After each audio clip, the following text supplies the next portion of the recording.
5 আগস্টের পর নতুন বাংলাদেশ গড়ে তুলতে পারেনি গণঅভ্যুত্থান মনে করেন বিশ্লেষকরা। তারা বলছেন, ডিসেম্বরের পর দেশে রাজনৈতিক অস্থিরতা তৈরি হলে এর দায়ভার বড় রাজনৈতিক দলগুলোকেই নিতে হবে, কারণ তারাই নির্বাচন বিষয়ে সময়সীমা বেঁধে দিচ্ছে। মোবাশির আহমদের রিপোর্ট। বিরাজমান রাজনৈতিক পরিস্থিতিতে জাতীয় সংস্কৃতি তৈরির নতুন বাংলাদেশ শীর্ষক এক গোলটেবিল বৈঠক আয়োজন করে ইমার্জিনেক্স ফাউন্ডেশন। নির্বাচন, সংস্কার ও বাংলাদেশ ভবিষ্যৎ রাজনীতি কেমন হবে তা উঠে আসে আলোচনায়।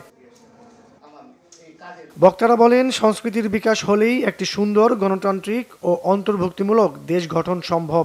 অভ্যুত্থান পরবর্তী কাঙ্ক্ষিত বাংলাদেশ গঠন না হওয়ার কথাও বলেন তারা।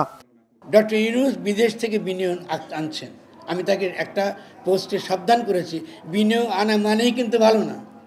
এই কোম্পানিগুলো কিন্তু আমার মাটি নষ্ট করেছে, আমার পানি নষ্ট করছে, এবং তার কোনো ব্যবস্থা, এই পরিবেশগত কোনো ব্যবস্থা, সাংস্কৃতিক দিক থেকে আমার সংস্কৃতি রক্ষা করবার কোনো ব্যবস্থা তিনি কিন্তু করেন না। নতুন প্রজন্ম একটা স্বপ্ন তৈরি করবে।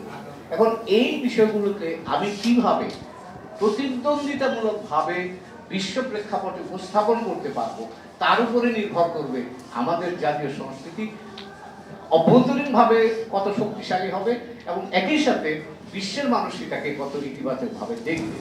বিরাজমান রাজনীতিতে বিএনপির অন্তর্কোন্দল ও নির্বাচন বিষয়ে সময় বেঁধে দেওয়ার সমালোচনা করেন বক্তারা। এখন আরেকটা দল এই বাইনারিটাই এখানে আবার নতুন করে চর্চা করতে চাচ্ছে। সংস্কৃতির বিকাশে রাজনৈতিক দলগুলোর এগিয়ে আসার গুরুত্ব তুলে ধরা হয় আলোচনা সভায়। মোবাশির আহমেদ, বাংলা ভিশন, ঢাকা।